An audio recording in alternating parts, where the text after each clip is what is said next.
In this lesson, we will see together French and the notion of subject, verb, object.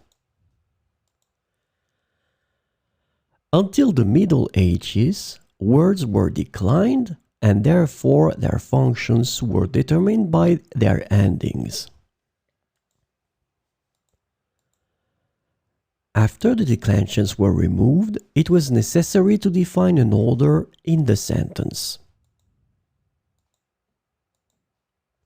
This is when syntax became important and defined that the order of words in the sentence would be subject, verb, and object.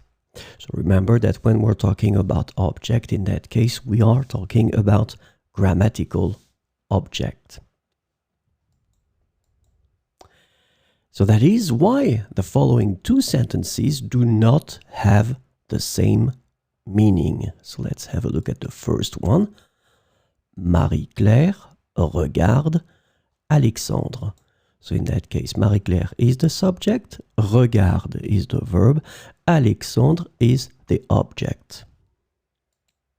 And the second one, Alexandre regarde Marie-Claire.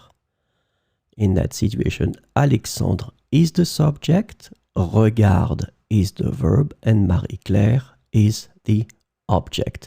And you can see that clearly these two sentences are extremely similar, but they are clearly different and they don't have the same meaning. But then, of course, as usual in French, there are some exceptions to that rule and to that order, and this is what we are covering in other videos.